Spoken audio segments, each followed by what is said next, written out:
Chapitre 2. Le mystère de l'Eucharistie. La messe et le mystère pascal, paragraphe 47. Notre Sauveur, à la dernière scène, la nuit où il était livré, institua le sacrifice eucharistique de son corps et de son sang pour perpétuer le sacrifice de la croix au long des siècles, jusqu'à ce qu'il vienne, et en outre pour confier à l'Église, son épouse bien-aimée, le mémorial de sa mort et de sa résurrection. Sacrement de l'amour, signe de l'unité, lien de la charité, banquet pascal dans lequel le Christ est mangé, l'âme est comblée de grâce et le gage de la gloire future nous est donné. Participation active des fidèles. Paragraphe 48. Aussi l'Église se soucie-t-elle d'obtenir que les fidèles n'assistent pas à ce mystère de la foi comme des spectateurs étrangers et muets, mais que, le comprenant bien dans ses rites et ses prières, ils participent consciemment, pieusement et activement à l'action sacrée, soient formés par la parole de Dieu, se restaurent à la table du corps du Seigneur, rendent grâce à Dieu, qu'offrant la victime sans tache, non seulement par les mains du prêtre, mais aussi ensemble avec lui, ils apprennent à s'offrir eux-mêmes et, de jour en jour, soient consommés, par la médiation du Christ, dans l'unité avec Dieu et entre eux pour que, finalement, Dieu soit tout en tous. Paragraphe 49. C'est pourquoi, afin que le sacrifice de la messe, même par sa forme rituelle, obtienne une pleine efficacité pastorale, le Saint Concile, à l'égard des messes qui se célèbrent avec concours de peuple, surtout les dimanches et fêtes de préceptes, décrète ce qui suit. Révision de l'ordinaire de la messe. Paragraphe 50. Le rituel de la messe sera révisé de telle sorte que se manifeste plus clairement le rôle propre ainsi que la connexion mutuelle de chacune de ses parties, et que soit facilitée la participation pieuse et active des fidèles. Aussi, en gardant fidèlement la substance des rites, on les simplifiera. On omettra ce qui, au cours des âges, a été redoublé ou a été ajouté sans grande utilité. On rétablira, selon l'ancienne norme des saints-pères, certaines choses qui ont disparu sous les atteintes du temps, dans la mesure où cela apparaîtra opportun ou nécessaire. Une plus grande richesse biblique. Paragraphe 51. Pour présenter aux fidèles avec plus de richesse la table de la parole de Dieu, on ouvrira plus largement les trésors bibliques pour que, dans un nombre d'années déterminé, on lise au peuple la partie importante des Saintes Écritures. L'homélie. Paragraphe 52. L'homélie par laquelle, en suivant le développement de l'année liturgique, on explique à partir du texte sacré les mystères de la foi et les normes de la vie chrétienne, est fortement recommandée comme faisant partie de la liturgie elle-même. Bien plus, aux messes célébrées avec concours de peuple, les dimanches et jours de fête, de préceptes, on ne l'omettra que pour un motif grave. La prière des fidèles, paragraphe 53.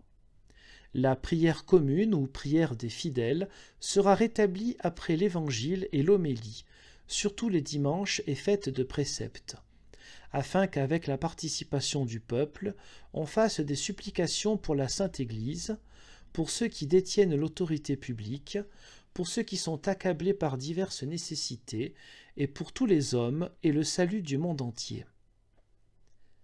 Latin et langue du pays à la messe. Paragraphe 54. On pourra donner la place qui convient à la langue du pays dans les messes célébrées avec concours de peuple, surtout pour les lectures et la prière commune, et, selon les conditions locales, aussi dans les parties qui reviennent au peuple, conformément à l'article 36 de la présente Constitution. On veillera cependant à ce que les fidèles puissent dire ou chanter ensemble, en langue latine, aussi les parties de l'ordinaire de la messe qui leur reviennent. Mais si quelque part un emploi plus large de la langue du pays dans la messe semble opportun, on observera ce qui est prescrit à l'article 40 de la présente Constitution.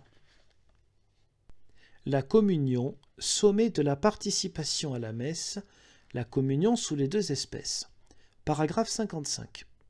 On recommande fortement cette parfaite participation à la messe qui consiste en ce que les fidèles, après la communion du prêtre, reçoivent le corps du Seigneur avec des pains consacrés à ce même sacrifice.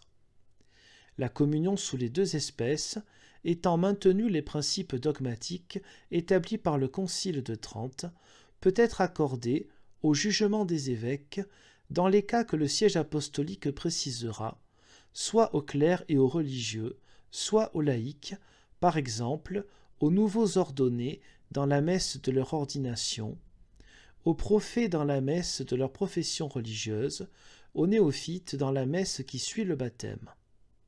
Unité de la messe. Paragraphe 56. Les deux parties qui constituent en quelque sorte la messe, c'est-à-dire la liturgie de la parole et la liturgie eucharistique, sont si étroitement unies entre elles qu'elles constituent un seul acte de culte.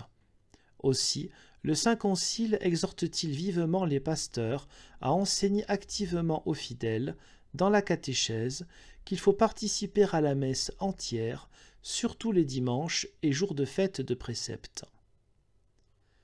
La concélébration. Paragraphe 57. Petit 1. La concélébration, qui manifeste heureusement l'unité du sacerdoce, est restée en usage jusqu'à maintenant dans l'Église, en Occident comme en Orient. Aussi le Concile a-t-il décidé d'étendre la faculté de concélébrer au cas suivant. Petit 1a. Le jeudi saint, tant à la messe chrismale qu'à la messe du soir. Petit b. Aux messes célébrées dans les conciles, les assemblées épiscopales et les synodes. Petit c. À la messe de la bénédiction d'un abbé. Petit 2. En outre, avec la permission de l'ordinaire, à qui il appartient d'apprécier l'opportunité de la concélébration. Petit a. À la messe conventuelle et à la messe principale des églises, lorsque l'utilité des fidèles ne requiert pas que tous les prêtres présents célèbrent individuellement. Petit b. Aux messes des assemblées de prêtres de tout genre, aussi bien séculiers que religieux. Paragraphe 2.1. Il appartient à l'évêque de diriger et de régler la concélébration dans son diocèse. Petit 2. Cependant, on réservera toujours à chaque prêtre la liberté de célébrer la messe individuellement, mais non pas au même moment dans la même église, ni le jeudi saint. Paragraphe 58. On composera un nouveau rite de la concélébration qui devra être inséré dans le pontifical et le missel romain.